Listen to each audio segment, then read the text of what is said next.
Hey everybody, and welcome to another episode of the Replacement Level Podcast. I'm your host, Chris Phillips. Again, my colleague Raval Nowinski is currently overseas on his gap year, so I haven't talked to him in a bit, but I'm sure he's doing okay. Kind of like to think that if I haven't heard from him, that's a good thing because everything's going well and he's busy and doesn't have time for me, which is awesome.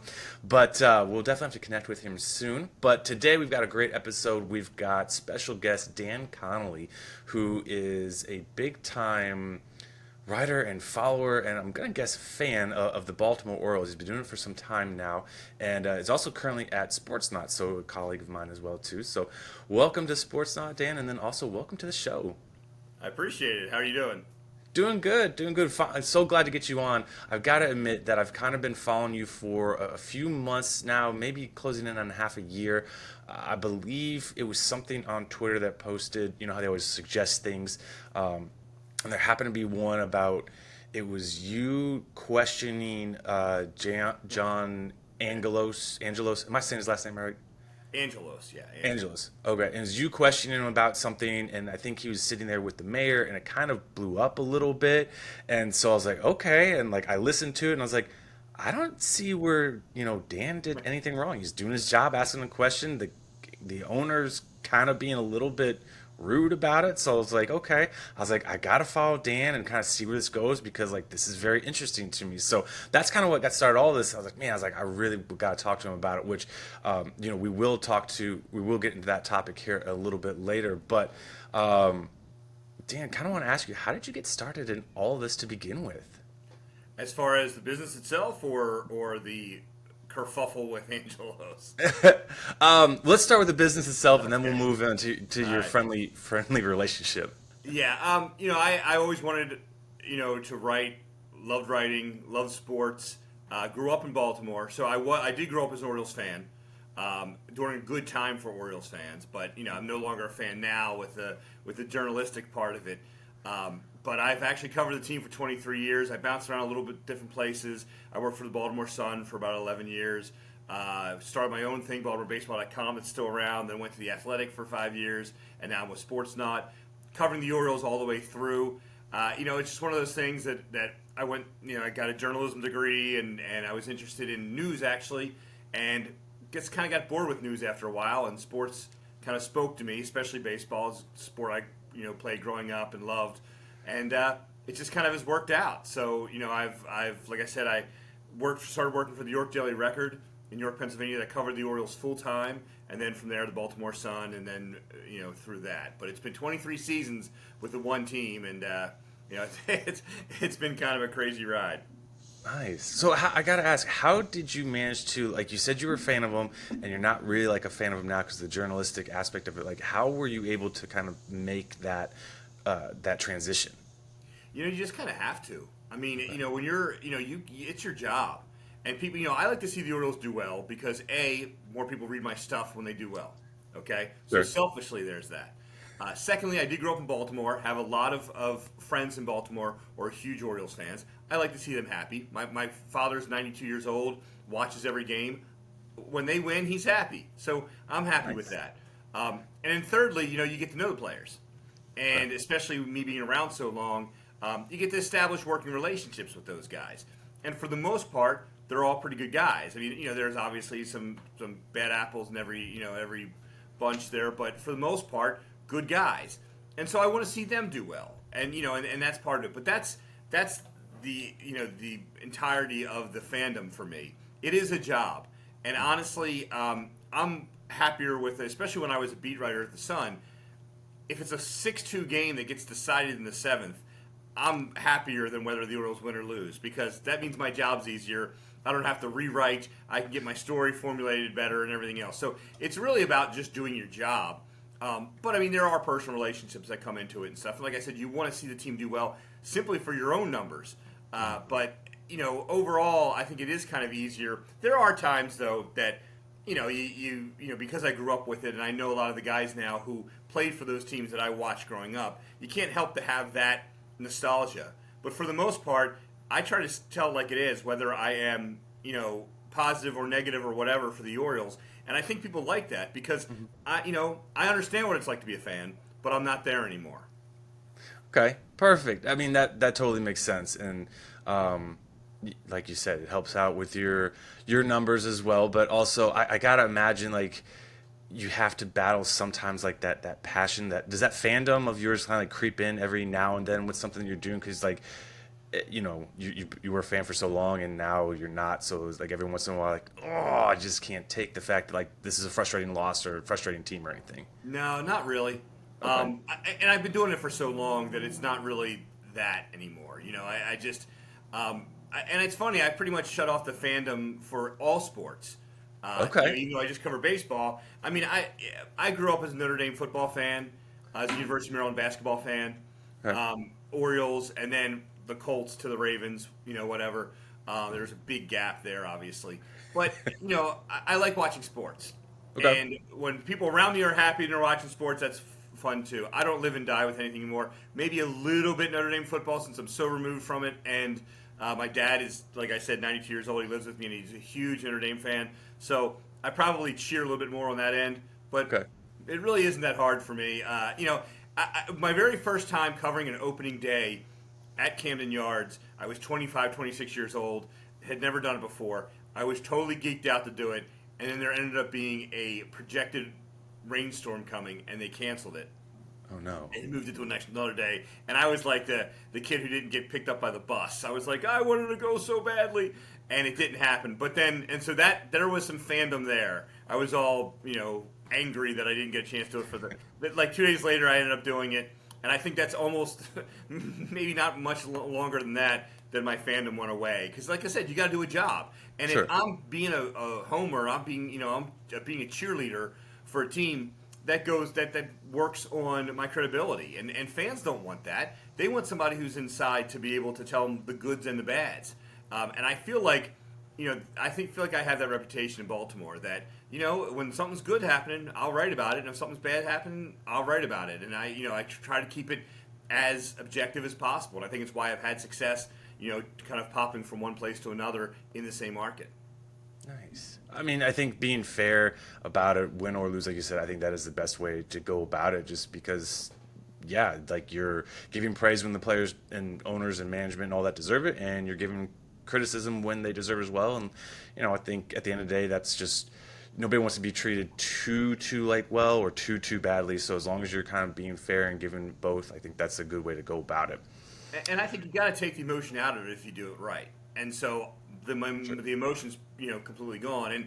And there are times when players and I have had that kind of conversation where they've been like, "Come on, man, you covered a team, you like this." I'm like, "No, that's not the way it goes. It's I am trying to take all the emotion out of it and see it from an objective point of view." Now, again, do I have relationships with some of these players, some of these staff members that I like as human beings? Sure, but that can't play into it, And I think if you do put that emotion in, negatively or positively, I think it does affect the coverage.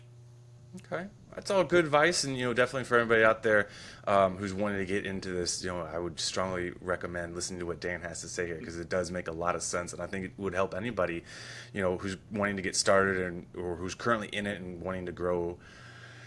Just go ahead, Dan. Dan sounds like he's the master. He's the guru. So, all right, we got to move over to a little bit more of a serious topic here and talking about Baltimore Orioles owner John Angelos.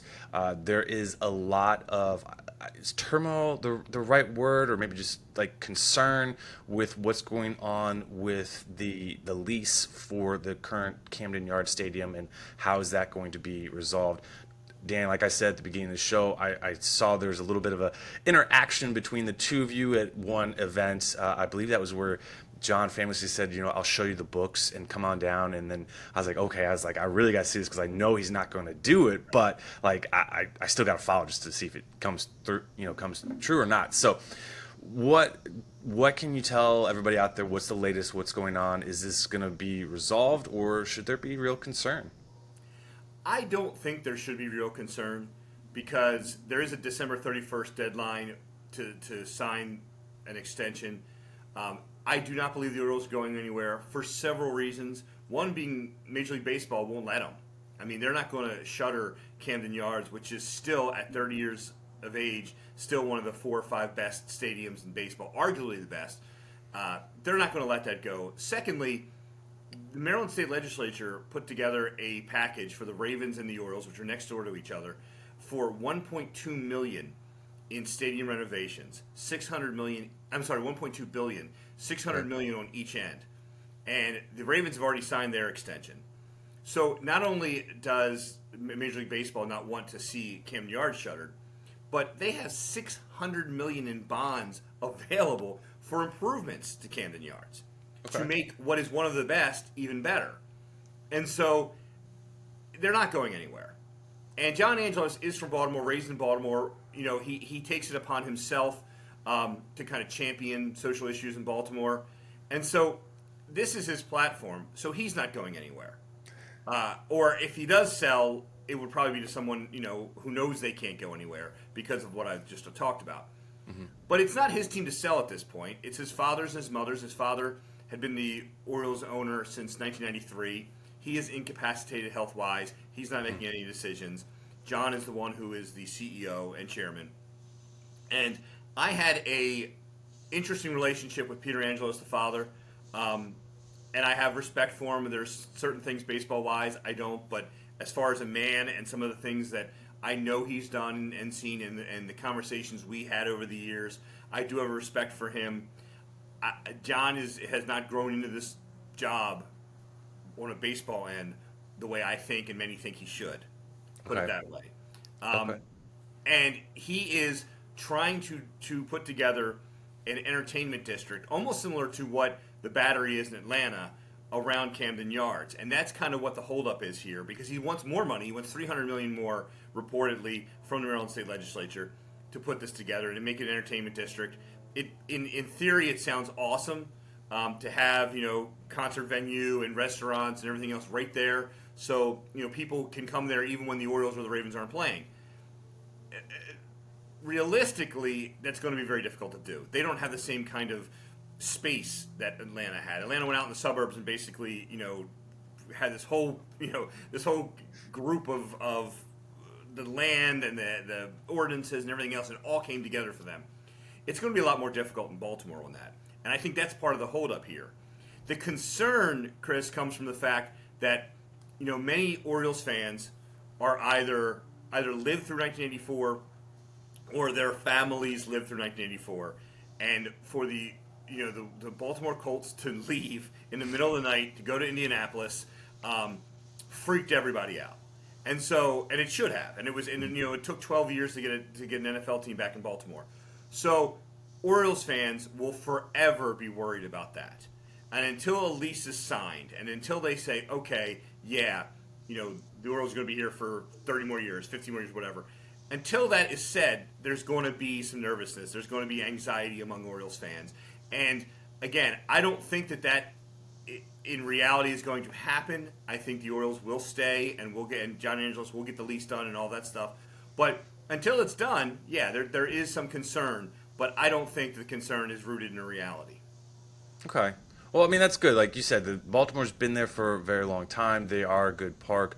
I totally different team, but like the situation with Oakland and everything, they're like, I don't want the A's to leave Oakland. Like, I remember the Oakland A's. I remember the Bash brothers and kind of like a lot of history with there. And like, sure, Vegas can offer more and there's the money, and I get that. I was like, I just feel like there needs to be a team in Oakland. Like, baseball will be missing something with them not being there. And so, same thing with Baltimore. Like, you said they're not going anywhere, which is great to hear. Hopefully this can get done soon, so it's like one less worry. And not only that, like, Baltimore's got a really good team. The Orioles are having a phenomenal season. Surprised everybody last year with their run, and they didn't quite make the playoffs, but you knew coming into this year that there's a really good chance that they were going to take the next step in the AL East and in the AL overall and make a playoff bid, and it looks like they're going to do that. They're currently the number one overall seed in the AL. Is Baltimore built well enough to win it all? That's a question I think no one can answer at this moment, because we just don't know what that pitching staff, that rotation, and the order of that rotation is going to be in the playoffs. It is a completely different game, a different animal when you get to the playoffs. And a lot of it is based on how strong your starting pitching is and how you can bridge to the back end of your bullpen. And the Orioles are a really interesting team. They're young for the most part. They play defense exceptionally well. They run exceptionally well. They love each other. I mean, it's a really tight clubhouse. A lot of these guys have come up together, maybe in kind of in two phases almost. But they've all played together for a long time. They really like each other. They have like a ridiculous, almost like I think it's like 40 wins now, comeback wins. Nice. They always seem to start off slow in a game, and then if it's 5-3 in the sixth or seventh, you have a pretty good chance that the Orioles might end up coming back and winning that game because they have a really good back end of the bullpen, or did anyway, and we'll get to that a little bit later. But they're just a really good, solid 162 game baseball team. They have, as you know, the big thing now is they've gone over 80 series without being swept. That's the longest since 1944 in the history of major leagues, as far as multiple game series are concerned. And they just don't get swept. And this is a team that, in 2021 lost 19 straight at one point. And now here we are in 2023, and they don't get swept in a series. So and they have such good young players coming up, and there's still more coming up. That this team is going to be really good, I think, for several years. The question is, are they ready to be great at this moment now? And anything can happen in the playoffs. I think they're good. I think they're going to have a little trouble when they face top pitching, 3 games in a row, and they don't necessarily have the top pitching to match.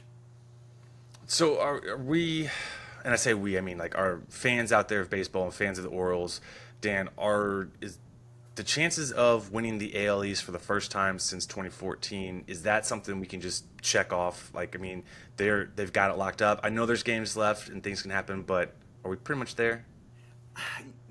They're making the playoffs. I'm there. Okay, they are making the playoffs. There's no question in my mind they're making the playoffs. Winning the division is a little different because, that division is so tough. Mm-hmm. And any of those teams, maybe with the exception of the Yankees, can still make a run for the division, even though it's, there's a lot of... It's really, I think, the Orioles and Tampa Bay at this point. Mm-hmm. And they play one more time, 4 games in September. And that could be the decider. So I think the Orioles, because of the McClanahan injury and because of the Franco mess, I think that the Orioles probably have a better shot to win a division than the Rays. But I've been doing this, like I said, more than 2 decades, and I always discount the Tampa Bay Rays because they just don't have it on paper and everything else. And I used to see them 19 times a year, now 13 times a year, and they know how to win. So I think if you're betting, the edge would go to the Orioles at this point to win the division. But you can't discount the Rays, especially if they're within 2 or 3 games of the Orioles in that 4-game set. That's going to mean a whole lot. And that so.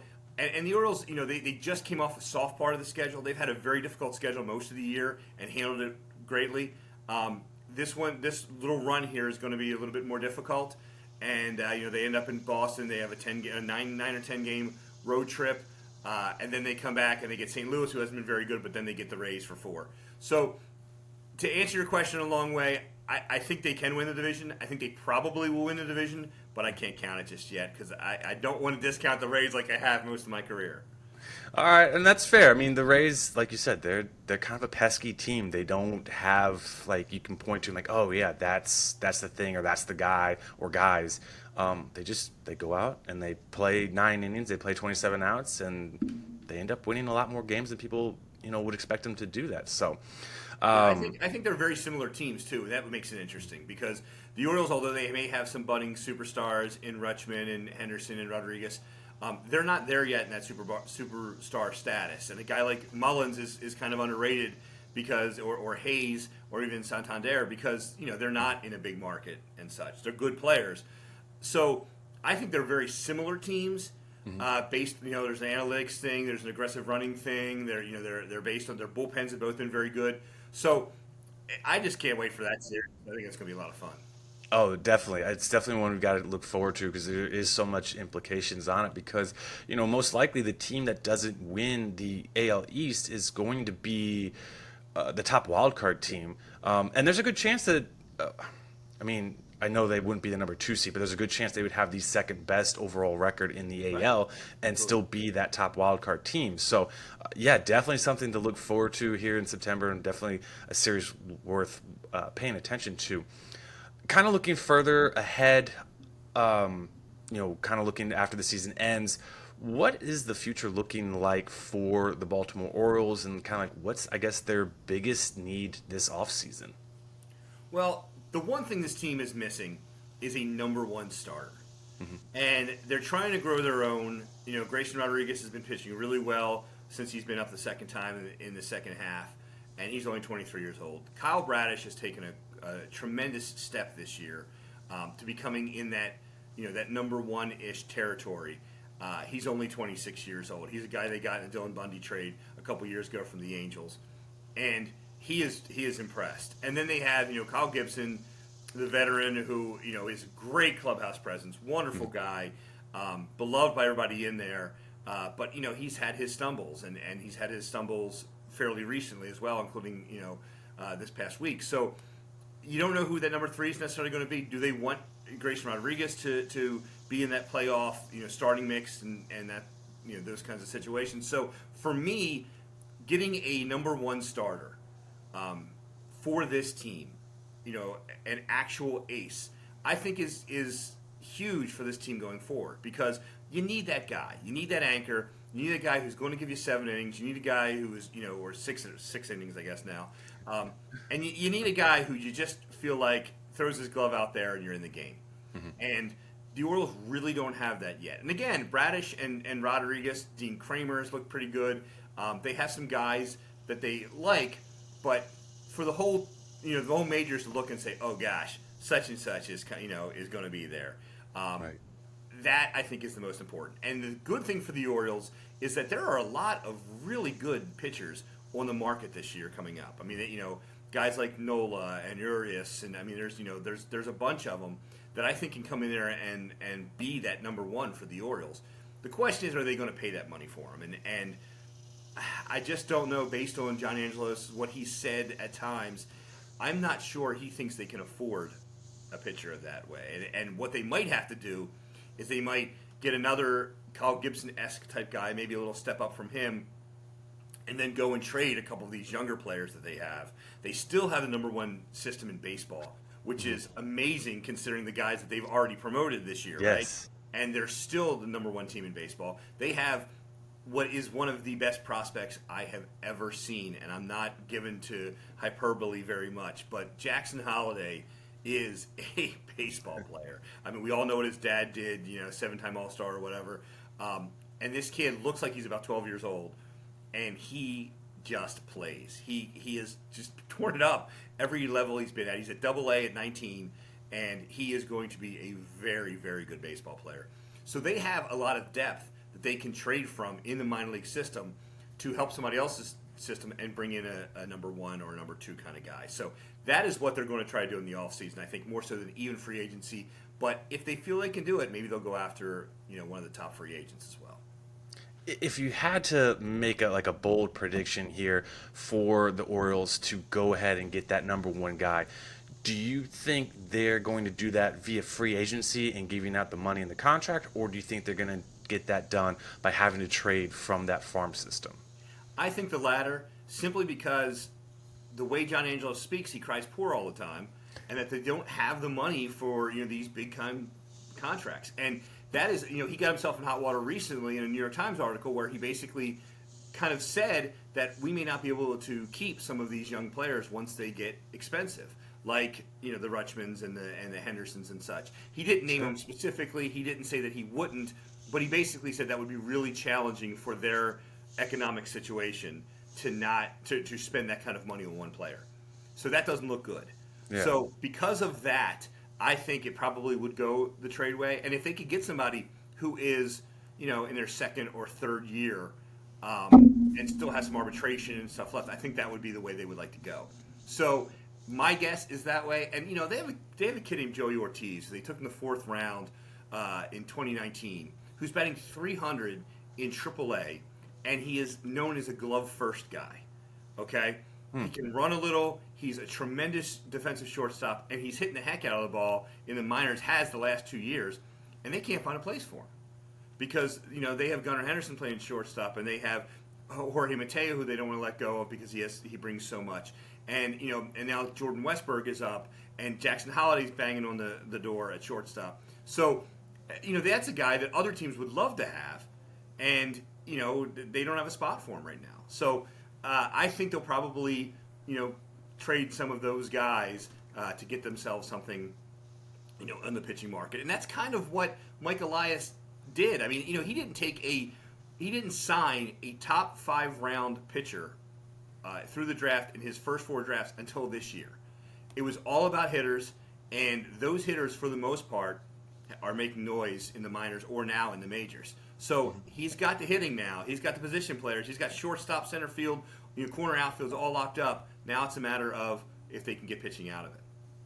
Yeah. Well, I know there's a team out in the Pacific Northwest who has next year potentially having like 8 starting pitchers out there. Granted, not all 8 are aces, frontline guys, but maybe Baltimore and Seattle can get together, swap a couple players, make things work out for both teams. We'll have to see, but just that's a team off the top of my head that I think of that has a lot of starting pitching depth that could be a good match. The Marlins are another team that have been knocked around a little bit as well as having some young pitching that has some upside. I think Seattle and the Marlins both are teams that the Orioles will talk to, simply because they have what each other needs. So I think that's something to keep in mind.